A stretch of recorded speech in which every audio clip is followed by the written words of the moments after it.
नमस्कार दोस्तों, आपका हमारे इस YouTube चैनल में आपका स्वागत है। आज के इस वीडियो के अंदर हम जो पढ़ने जा रहे हैं वो आज हम चुनावी राजनीति के रिगार्डिंग हम पढ़ने जा रहे हैं, जिसके अंदर हमने पहले भी 2 अध्याय हमने कंप्लीट किया कक्षा 9 की। कि पहला अध्याय था जिसमें लोकतंत्र के रिगार्डिंग हमने बात किया। लोकतंत्र के बाद में हमने संविधान के बारे में बात किया कि जो संविधान होता है उसमें किस प्रकार से हम उसका निर्माण हमने देखा। तो आज का जो वीडियो होने वाला है ये हमारा चुनावी राजनीति के संबंध में होने वाला है। चुनावी राजनीति में किस प्रकार से, वही आज के इस वीडियो में हम पढ़ेंगे। और चुनाव क्यों जरूरी है और चुनाव के पक्ष में हम पूरी जानकारी आज की वीडियो में पढ़ने वाले हैं। तो इसमें ये संभव है कि लोकतंत्र के लिए ये तो न तो संभव है, क्योंकि हम तीसरा अध्याय पढ़ रहे हैं, तो इसमें हमें ये जरूर पता करना चाहिए कि हमने पहले भी कुछ पढ़ा होगा और पहले जो पढ़ा है उसके आगे ही हम पढ़ते हैं। क्योंकि ये तो नहीं है कि हम डायरेक्ट आगे बढ़ जाएं, क्योंकि पिछला वाला जब हमें कवर नहीं होता तो हम आगे बढ़ेंगे तो उसमें फिर हमें असफलता मिलती है। तो हम ऐसा नहीं करेंगे। हमने पहले लोकतंत्र पढ़ लिया, लोकतंत्र के बाद में संविधान, और अब हम पढ़ रहे हैं चुनाव। क्योंकि जो संविधान था उसी के अंदर हमको ये अधिकार भी थे, और राजनीतिक अधिकार क्या थे, चुनावी अधिकार क्या थे। तो अब हम चुनाव के बारे में कि ये नहीं जरूरी है कि लोग सीधे शासन करें। हमारे समय में लोकतंत्र का सबसे जो आम स्वरूप लोगों के द्वारा अपने प्रतिनिधियों के माध्यम से शासन चलाने का था। और इस अध्याय के जो अब अध्याय हम पढ़ने वाले हैं, इस अध्याय के अंदर हम यही देखेंगे कि किसी लोकतंत्र में प्रतिनिधियों का चुनाव कैसे होता है। ये सभी आज की वीडियो में हम पढ़, और क्यों चुनाव क्यों जरूरी है और इनकी शुरुआत कैसे होती है, क्या उपयोग होते हैं, हम ये सभी समझने की कोशिश आज के इस वीडियो में करने वाले हैं।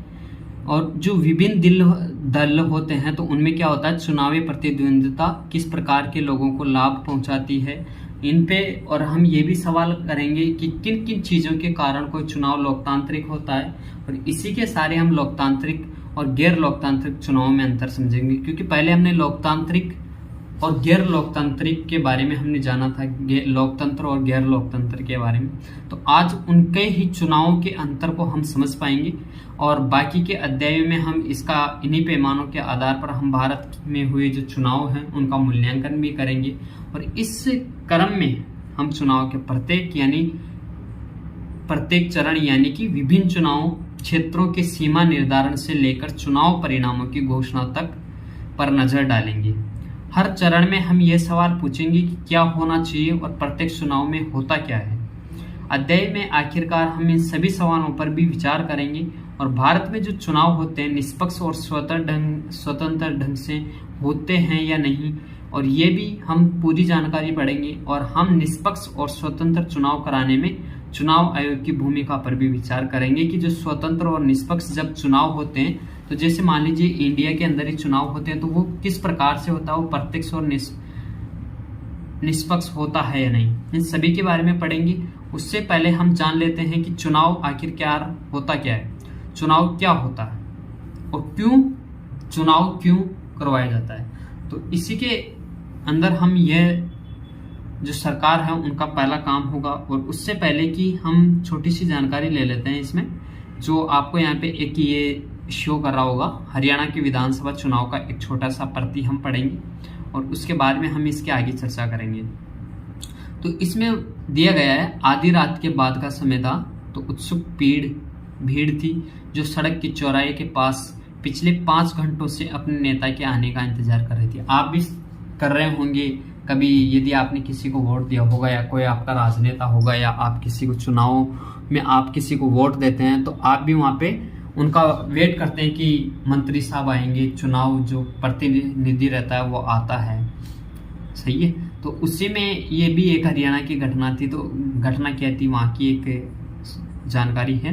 तो भीड़ पर भरोसा दिला रहे थे जो आयोजक थे, आयोजन करवा रहे थे वहाँ पे, वो आयोजक की बस अब नेता आने वाले हैं। आप भी देखते होंगे कि जैसे कभी आपने स्कूल में पढ़ा होगा, तो आपके स्कूल में बोलते हैं कि कुछ ही घड़ी बाद में आपके जो मुख्य अतिथि हैं वो आने वाले हैं या पधार रहे हैं 10 मिनट में, 5 मिनट में। तो उसी प्रकार वहाँ पे भी आयोजक जो भीड़ है उसे बार बार अपना भरोसा दिला रहे थे।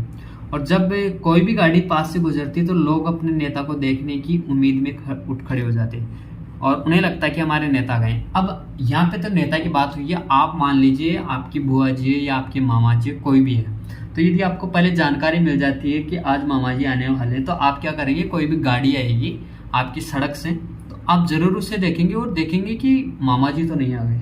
बड़े खुश होते हैं अभी जो बच्चे रहते हैं, तो आप भी होते होंगे, मैं खुद भी होता हूँ, अभी भी होता हूँ मैं। तो आप बिल्कुल निश्चिंत रहिए, उसी से संबंधित ही आप उसी पॉइंट ऑफ व्यू से इसे देखें। और इसमें ये भी है, अब आगे आता है कि ये नेता है श्री देवीलाल, हरियाणा संघर्ष समिति के प्रमुख हैं श्री देवीलाल जी। तो आपके भी कोई माणिक्य लाल जी या रामफूल जी या सिया राम जी ऐसा कुछ कोई भी होगा, आप मान लीजिए रमेश जी हो या कोई भी प्रमुख रहता है तो वो आता है। तो यहीं पे ये जो गुरुवार को उस रात को करनाल में भाषण देने आने वाले हैं। ये करनाल का, हरियाणा के अंदर करनाल है, वहाँ का थोड़ा सा यहाँ पे दिखाया गया है। तो रात को भाषण देने के लिए आ रहे थे वो। तो 76 वर्ष के इस नेता को आजकल जरा भी फुर्सत नहीं है। देखिए, आप देखते होंगे कि यदि आपके भी घर में माता पिता हैं, बूढ़े हैं, तो वो क्या करते हैं, अभी भी वो फुर्सत नहीं रहती, उनको कुछ ना कुछ काम करते रहते हैं। तो वैसे ही एक ये राजनेता के समझ में कि 76 वर्ष के नेता है जो आजकल भी जरा भी उसको फुर्सत नहीं है। और उसका जो राजनीतिक कार्यक्रम सुबह 8 बजे से शुरू हो जाता है। देखिए, 8 बजे शुरू हो जाता है और रात 11 बजे तक चलता रहता है। और आज सुबह उसे 9 चुनावी सभाओं में भाषण दिया है। आज देखिए, जो चुनाव राजनेता रहता है उसने आज 9 चुनावी सभाओं में भाषण दे दिया और 23 महीने हैं और लगातार इस प्रकार की सभाएं कर रहे हैं और चुनाव की तैयारी कर रहे हैं। देखिए, ये तो राजनेताओं का काम रहता है। और आप भी यदि किसी भी कोई भी मान लीजिए आपकी शादी है या आप कुछ भी घर पे कोई भी आप फंक्शन करने वाले हैं, तो उसकी आप तैयारी पिछले कुछ दिनों से आप करना शुरू कर देते पहले ही कि इसमें क्या क्या होगा और किस प्रकार से किन किन को बुलाना है, ये तो महत्वपूर्ण है नहीं है। तो उसी प्रकार से यहाँ पे भी है। अब आगे हम बात कर लेते इसी में एक, क्योंकि आपको पता हो तो हमने पिछले जो भी हमने 6 वीडियो हमने किया है इसी कक्षा 9 की, तो उनमें हर के अंदर हम जो भी कोई भी टॉपिक को हम समझने की कोशिश करते हैं तो उसमें किसी न किसी प्रकार से हम किसी न किसी पार्टी या नेता या फिर कहीं की ना कोई घटना का हम उसके अंदर जरूर वहां पे उसका पक्ष विपक्ष के अंदर हम कोई घटना लेते हैं और उसी से हम समझते हैं, राइट ना। तो इसी के अंदर अब हम आगे पढ़ने जा रहे हैं। हरियाणा में हुए 1987 में हुए चुनाव थे, उसी के बारे में हम पढ़ने वाले हैं। तो उसमें क्या हुए, राज्य विधानसभा के चुनाव के बारे में है ये।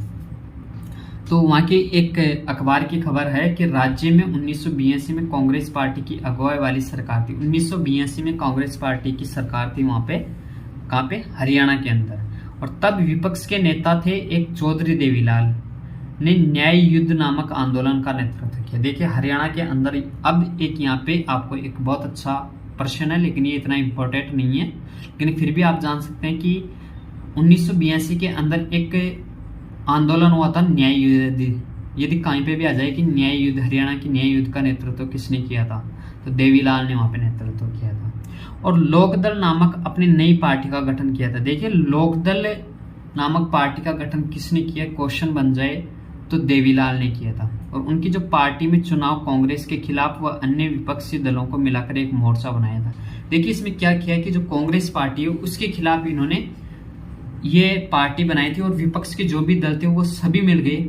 और देवीलाल ने वहां पे ये भी कहा था कि अगर उनकी पार्टी चुनाव जीती तो किसानी व छोटे व्यापारियों के कर्ज माफ कर देंगे। देखिए, ये तो हर जगह आप यदि नेता जैसे चुनाव होते हैं तो उससे पहले ये जरूर कहा जाता है कि हम किसानों के लिए वो कर देंगे, हम ये चीजें कर देंगे। और उसके बाद में आप देखते हैं, वैसे मैं बुराई नहीं कर रहा हूँ, लेकिन जो सत्य बात है वही आपको बताने की कोशिश कर रहा हूँ, राइट। तो और वादा भी करते हैं वो कि क्या हम करेंगे, और यही उनका पहला काम है, क्योंकि जनता की सेवा करना ही हमारा काम है, जनता ने हमें चुना। तो इस प्रकार के वायदे वो करते रहते हैं।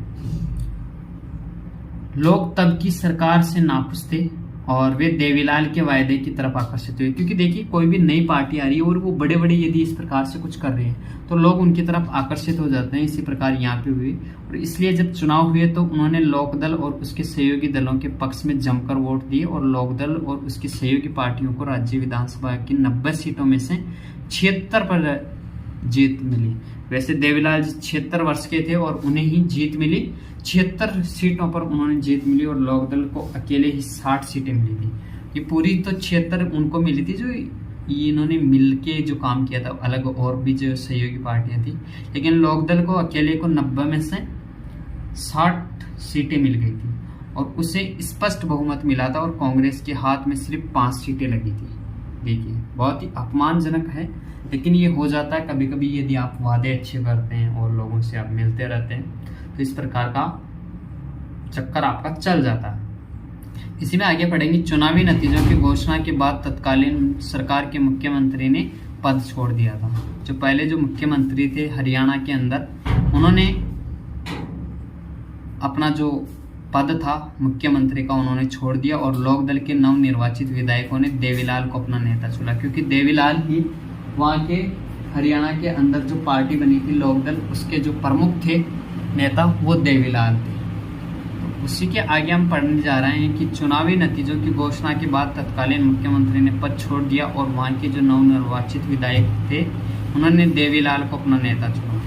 राज्यपाल ने देवीलाल को नए मुख्यमंत्री के रूप में संभालने का निमंत्रण दिया। जो राज्यपाल था हरियाणा की, उन्होंने देवीलाल को नए मुख्यमंत्री के रूप में कार्यभार संभालने का निमंत्रण दिया और चुनावी नतीजों की घोषणा के 3 दिन के अंदर वे मुख्यमंत्री बन गए। और जैसे चुनाव हुए, नतीजे आए तो 3 दिन बाद में ही उन्होंने शपथ ग्रहण कर ली और उसके बाद में सरकार ने एक आदेश जारी करके छोटे किसानों, खेतिहर मजदूर और छोटे व्यापारियों के जो बकाया ऋण थे उन सभी को माफ कर दिया। क्योंकि आपको पता हो तो जब 1987 के अंदर जब ये घूम रहे थे अपनी पार्टी के प्रचार कर रहे थे, तब इन्होंने वायदे किए थे कि हम किसानों के, यदि हमारी पार्टी जीतती है तो हम किसानों के जो ऋण हैं वो माफ कर देंगे। और उन्होंने ऐसा ही किया। जो भी बकाया ऋण था किसानों का, उनको पार्टी थी देवीलाल जी की, उन्होंने ही मुख्यमंत्री बने ये और उसके बाद में वहाँ का जो भी ऋण था इन्होंने किसानों का और खेतिहर मजदूरों का और छोटे व्यापारियों का ऋण को माफ कर दिया गया। उनकी जो पार्टी ने राज्य में 4 वर्षों तक शासन किया और अगले चुनाव 1991 में हुए 1991 के अंदर। अब उनकी पार्टी का जो समर्थन है वो उनको नहीं मिल पाया। कांग्रेस की पार्टी ने वापस जीत दर्ज की और जीत दर्ज कर उन्होंने वापस से अपनी पार्टी बनाई, यानी कि वहाँ पर बहुमत के साथ में वापस से कांग्रेस पार्टी ने अपना जो चुनाव मतदान है वो जीत दर्ज की और वापस कांग्रेस पार्टी के वहाँ पे मुख्यमंत्री बने। अब इसी में हम छोटी सी जानकारी यहाँ पे पढ़ सकते हैं कि आप देख रहे होंगे कि जगदीप और नवप्रीत ने इस कथा को पढ़ा और निम्नलिखित संघर्ष निकालते हैं। ये 2 व्यक्ति हैं, जगदीप और नवप्रीत। तो ये बताते हैं कि इनमें से कौन से निष्कर्ष आपको सही हैं और कौन से गलत हैं। इसी के अंदर सूचनाओं के आधार पर सही गलत का फैसला नहीं हो सकता। देखिए, चुनाव से सरकारी नीतियों में बदलाव हो सकता है। चुनाव से सरकारी नीतियों में बदलाव हो सकता है और जो राज्यपाल है उसने देवीलाल के भाषणों से प्रभावित होकर उन्हें मुख्यमंत्री का बनने का न्योता दिया था। देखिए, इसके अंदर हम समझ सकते हैं कि राज्यपाल ने नहीं दिया था, क्योंकि न्योता तो जब देवीलाल की जो पार्टी थी वो जीत दर्ज की, उसे 60 सीटें मिली, तो ऑटोमेटिकली आप समझ सकते हैं कि वैसे यदि वो वहाँ पे नहीं देते और पार्टी जिस प्रकार से चाहती है उसी प्रकार से वहाँ पे इन्हें बहुमत मिला था तो ये मुख्यमंत्री भी बनने वाले थे। और लोग हर शासक दल से नाराज रहते हैं और हर अगले चुनाव में उसके खिलाफ वोट देते हैं। क्योंकि मान लीजिए कोई भी पार्टी है वो वादे करती है और यदि वो वादों पर खरा नहीं उतरती है और उनके जो भी वादे करते हैं उनका वो पूरी तरीके से निवारण नहीं करती है, तो फिर जो पार्टी अगले चुनाव के अंदर उन्हें बहुमत वोट नहीं देती और बहुमत न मिलने के कारण उनकी पार्टी हार जाती है और पार्टी हारने के बाद में वो सत्ता उनके हाथों से निकल जाती है और फिर नई जो पार्टी आती है वो फिर वादे करती है, फिर उसी प्रकार से चक्कर चलता रहता है। चुनाव जीतने वाली पार्टी सरकार बनाती है, बिल्कुल सही बात है। और इस चुनाव से हरियाणा के आर्थिक विकास में काफ़ी मदद मिली है। क्योंकि देखिए नई पार्टी आती है तो वो कोशिश करती है कि ज़्यादा से ज़्यादा वो सहायता करें वहाँ के लोगों की।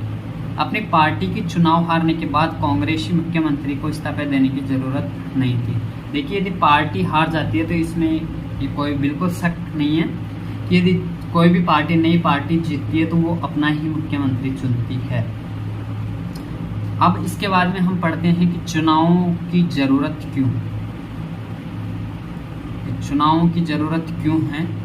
तो किसी भी लोकतंत्र में नियमित अंतराल पर चुनाव होते हैं। कहीं पे भी आप कहीं का भी लोकतंत्र समझ सकते हैं, वहाँ पे नियमित रूप से का अंतराल रहता है। जैसे 5 वर्ष के अंदर यहाँ पे होते हैं तो उसी प्रकार से वहाँ पे भी हो रहे थे हरियाणा के अंदर। और यही है कि हर जगह पे इसी प्रकार से चुनावी अंतराल रहता है, तो उसके अंदर अंदर हर बार चुनावी अंतराल के अंदर चुनाव होते हैं। और दुनिया के 100 से अधिक ऐसे देश हैं जहाँ प्रतिनिधियों का चुनाव के लिए चुनाव होते हैं, चुनने के लिए चुनाव होते हैं। और हम भी ये जानते हैं कि अनेक देश ऐसे हैं जो लोकतांत्रिक नहीं है, वहाँ भी चुनाव होते हैं। पर हमें चुनाव की ज़रूरत ये सब होती क्यों है कि बिना चुनाव भी तो हम किसी को भी नेता बनाकर और वहाँ पे हम सरकार चला सकते हैं। लेकिन इसके अंदर अगर सारे लोग रोज़ साथ बैठें और सारे फैसले मिलजुल कर करें तब बिना चुनाव के लोगों का शासन संभव है। लेकिन जैसा हमने पहले जो अध्याय 1 पढ़ा था उसमें हमने वहाँ पे पढ़ा था कि किसी भी बड़े समुदाय के लिए ऐसा करना संभव नहीं है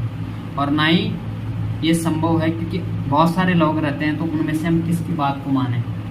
इसीलिए हम चुनाव करवाते हैं और हर किसी के पास हर मामले पर फैसला करने का समय और ज्ञान हो। ये भी संभव नहीं है कि हर आदमी के पास में समय हो, हर आदमी के पास ज्ञान हो, कि हर व्यक्ति अलग अलग अपना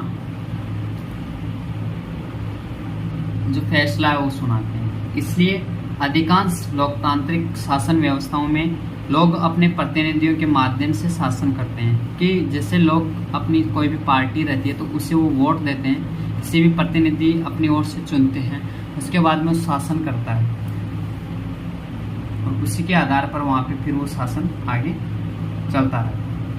तो क्या चुनाव के बिना भी लोकतांत्रिक ढंग से प्रतिनिधियों का चुनाव किया जा सकता है? तो आइए हम इसके अंदर हम एक ऐसी जगह की कल्पना करते हैं जहां प्रतिनिधियों का चुनाव उम्र और अनुभव के आधार पर किया जाता है, या ऐसी जगह की कल्पना कर लेते हैं जहां प्रतिनिधियों का चुनाव शिक्षा ज्ञान के आधार पर होता हो, या किसी ज़्यादा अनुभव या ज़्यादा ज्ञान है तो वह तय करता है कि थोड़ी परेशानी आ रही।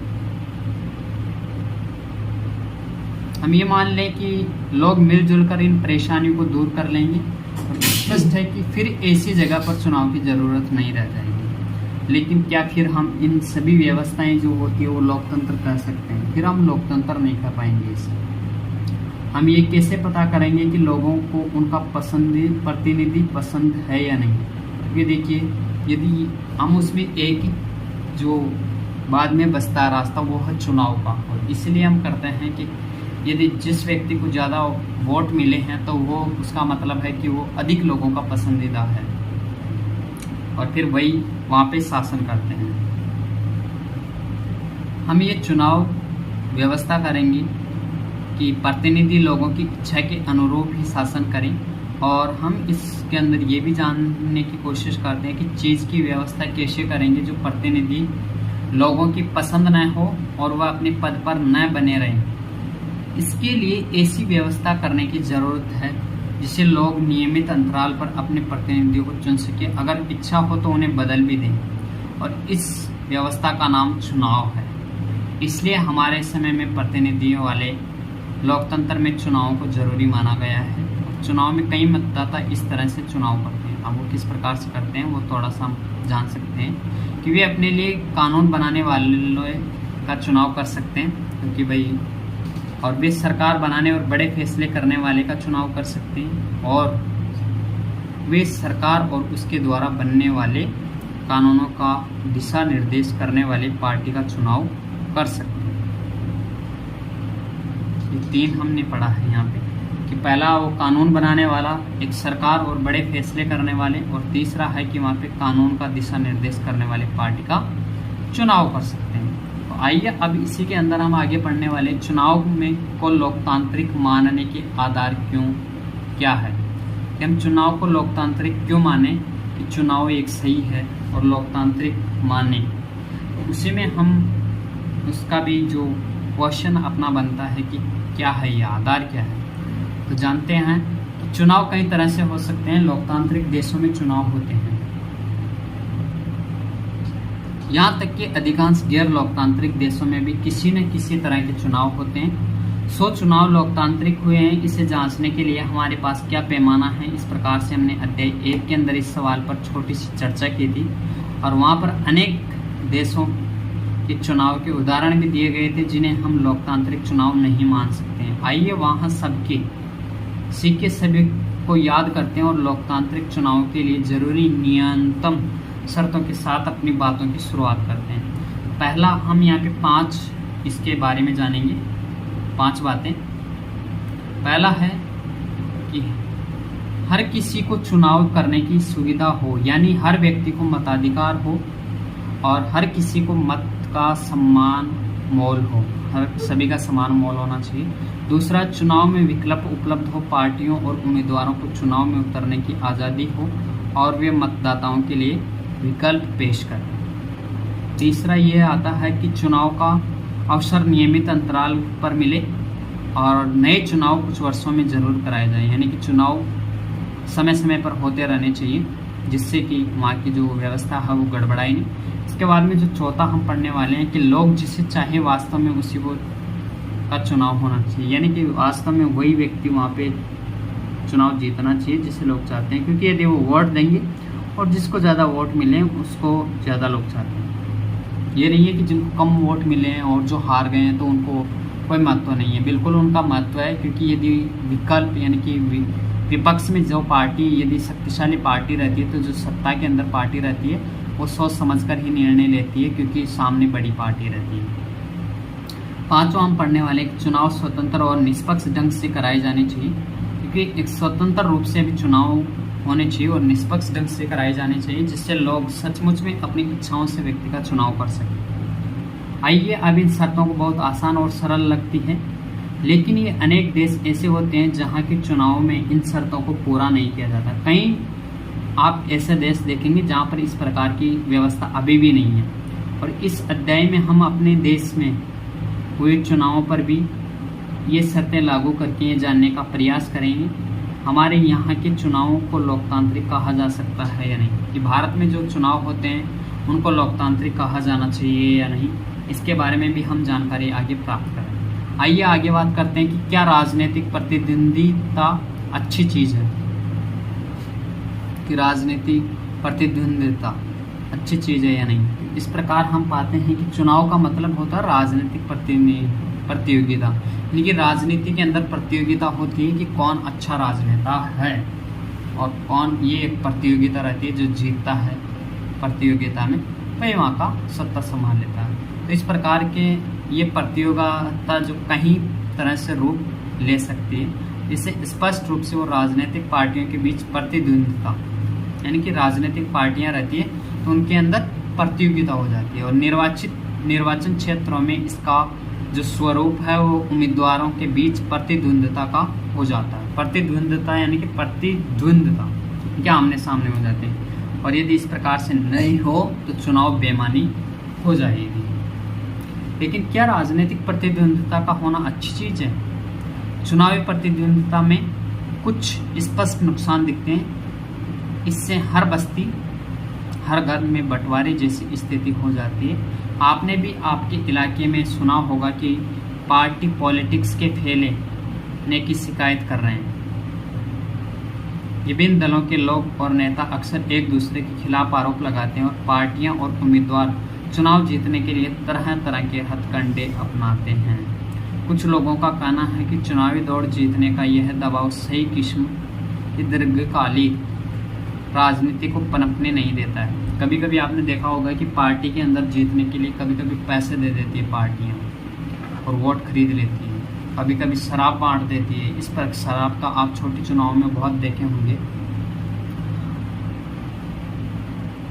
तो उसी के आगे हम जानकारी करते हैं कि समाज और देश की सेवा करने की चाह रखने वाले कई अच्छे लोग भी इन्हीं कारणों से चुनावी मुकाबले में नहीं उतरते हैं और इन्हें इस मुश्किल और बेडगी लड़ाई में उतरना अच्छा नहीं लगता है, क्योंकि यहाँ पे बहुत ही रिस्क रहता है, कई लोगों से लड़ना पड़ता है और कई तरह के हथकंडे अपनाने चाहते हैं, पढ़ते हैं। लेकिन यदि कुछ अच्छे लोग हैं तो वो चाहते हैं कि हम बुरे तरीके से हम चुनाव नहीं जीतें, और वो फिर चुनाव के अंदर उतरते नहीं हैं। हमारे संविधान निर्माता इन समस्याओं के प्रति सचेत थे, फिर भी उन्होंने भविष्य के नेताओं के चुनाव के लिए मुक्त चुनावी मुकाबले का ही चयन किया। तो उन्होंने ऐसा इसलिए किया क्योंकि दीर्घकालिक रूप से यह व्यवस्था बेहतर काम करती है, और एक आदर्श दुनिया में ही सभी राजनीतिक नेताओं और इसी के अंदर की सभी राजनीतिक नेताओं को मालूम होता है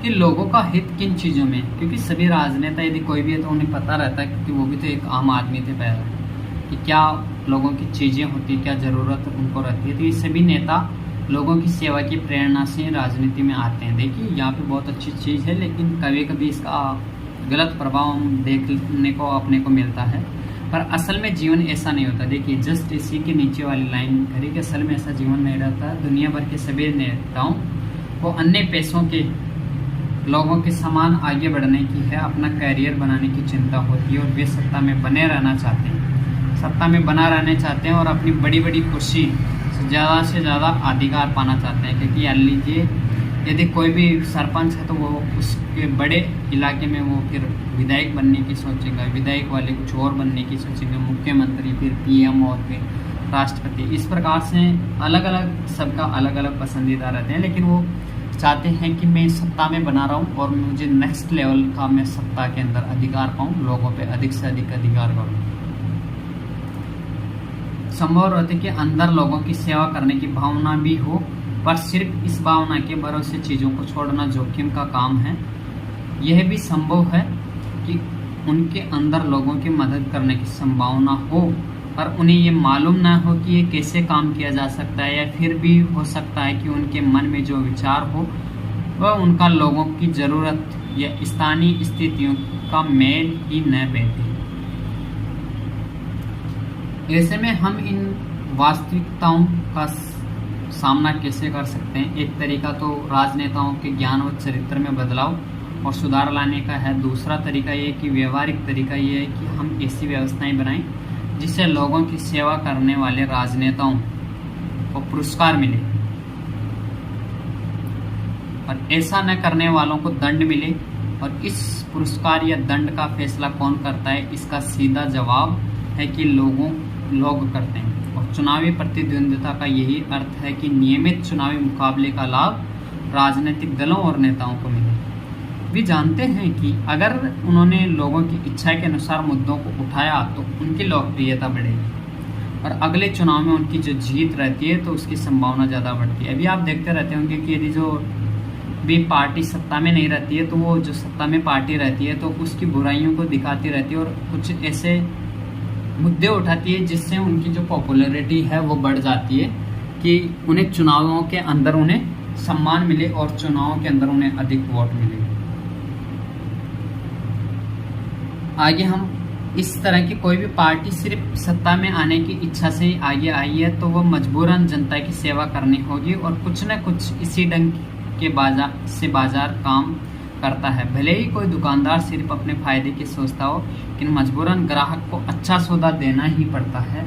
देखिए कितना अच्छा उदाहरण है कि मजबूरन ग्राहक को अच्छा सौदा देना ही पड़ता है। अगर वह ऐसा नहीं करता है तो ग्राहक दूसरी दुकान से ले लेगा, देखेगा। और ठीक इसी तरह से राजनीति में भी यही है। संभव है कि कुछ भेदभावों को पनपने और लोगों में आपसी मन मुटाव पैदा हो, लोग आखिरकार इस राजनीतिक दल व इसके नेता और लोगों की सेवा के लिए बाध्य हो जाते हैं, क्योंकि यदि वो जनता की सेवा नहीं करेंगे तो फिर उनको प्रॉब्लम हो जाएगी, उनको वोट नहीं मिल पाएंगे। अब एक आपको कार्टून दिखा देते हैं छोटा सा। यहाँ पे आपको दो कार्टून आपको शो कर रहे हैं। ये आपको एक इरफान खान जी दिखा रहे हैं, ये कि दोनों कार्टून हैं। इसमें हम प्रत्येक कार्टून कुछ ना कुछ संदेश हमको देता है। और अब तो इसमें देखिए यहाँ पे ये हैं, इसको पकड़ के उल्टा कर दिए, और ये बोल रहा है कि मेरे पास वोट है, और ये बोल रहा है सरकार वाले कि मेरे पास में योजनाएं हैं और घोषणाएं हैं और वादे हैं, लेकिन ये कोई राजनेता है तो इसको ये आदमी ये पकड़ के इसको उल्टा कर दिया है और बता रहा है कि मेरे पास में वोट है, मैं जिसको दूंगा वो मेरा निर्णय रहेगा। अब इसके बाद में ये प्रोमाइसेस हैं, इसमें आप देख रहे होंगे कि इसके अंदर देखो ये बोरे के अंदर डाल के ले जा रहे हैं। तो इस प्रकार से आप देखते होंगे कि आपके पास में भी चुनाव होते हैं, उससे पहले राजनेता आते हैं और इसी प्रकार की योजनाएं आपको बताते हैं, वादे आपसे करते हैं, घोषणाएं करते हैं, मंचों पर आकर ज़्यादा से ज़्यादा रैलियां करते हैं और लोगों को अपनी ओर आकर्षित करते हैं। तो इस प्रकार से हमने इसके अंदर जानने की कोशिश की और आगे हम जो पढ़ेंगे वो चुनाव की हमारी प्रणाली क्या रहती है तो उनके बारे में भी हम जानेंगे। तो इसमें हम चुनाव क्यों जरूरी है वो चीज़ें हमने जाना है। तो ये जो तीसरा अध्याय है इसका पहला पार्ट हमारा हुआ है। आगे हम कुछ पार्ट और लेके आएंगे और इसके बारे में अधिक जानकारी लेंगे। आशा करूँगा आपको अच्छी तरह से आपको समझ में आया होगा।